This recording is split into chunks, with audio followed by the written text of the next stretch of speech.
மதுரை திருப்பரங்குன்றம் சட்டமன்ற தொகுதியில் அதிமுக வேட்பாளர் வி ராஜன் செல்லப்பா வேட்புமனு தாக்கல் செய்தார். கூடுதல் விவரங்களை செய்தியாளர் பாலமுருகன் வழங்க கேட்கலாம். பாலமுருகன், வணக்கம். விவரங்களை பதிவு பண்ணலாம்.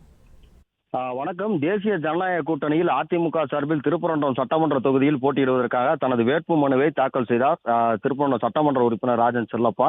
முன்னதாக திருப்பரங்குன்றம் அடுத்த திருநகர் பகுதியில் இருந்து சட்டமன்ற உறுப்பினர் ராஜன் செல்லப்பா 1000க்கும் மேற்பட்ட அதிமுக மற்றும் கூட்டணி கட்சியினருடன் சாலையில் பட்டாசுகள் மேலதாளங்கள் முழங்க ஊர்வலமாக வந்து தனக்கங்குளத்தில் உள்ள வட்டாட்சியர் அலுவலகத்தில் தேர்தல் அலுவலர் ராஜகுருவிடம் பூர்த்தி செய்யப்பட்ட படிவங்கள் அந்த வேட்புமனுவை தாக்கல் செய்தார். என்டிஏ கூட்டணியில் அதிமுக சார்பில் திருப்பரங்குன்றம் சட்டமன்ற தொகுதியில் மீண்டும் இரண்டாவது முறையாக அதிமுக திருப்பரங்குன்றம் சட்டமன்ற உறுப்பினரும் அதிமுக புறநகர் கிழக்கு மாவட்ட செயலாளருமான வி ராஜன் செல்லப்பா போட்டியிடுகிறார். அவரை பொறுத்தவரைக்கும் மதுரை மாநகராட்சியில் மேயராக இருந்தவர், நீண்ட அரசியல் அனுபவம் கொண்டவர், தொகுதி மக்களுக்கு மிகவும் பரிச்சயமானவர். கடந்த தேர்தலில் எதிர்த்து போட்டியிட்ட சிபிஎம் வேட்பாளரை விட 30,000 வாக்குகள் அதிகம் பெற்று வெற்றி பெற்றவர்.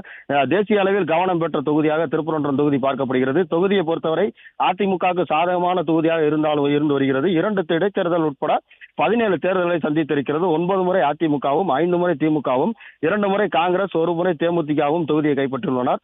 திருப்பரங்குன்றத்தில் பட்டியல் அடிப்படையில் ஆண்கள் 1,50,596 பேரும், பெண்கள் 1,57,157 பேரும், மூன்றாம் பாலினத்தவர்கள் 30 பேர் என 3,07,786 வாக்காளர்கள் உள்ளனர். மதுரை தொகுதியில் அதிக வாக்காளர் கொண்ட 2வது தொகுதியாக இந்த தொகுதி பார்க்கப்படுகிறது.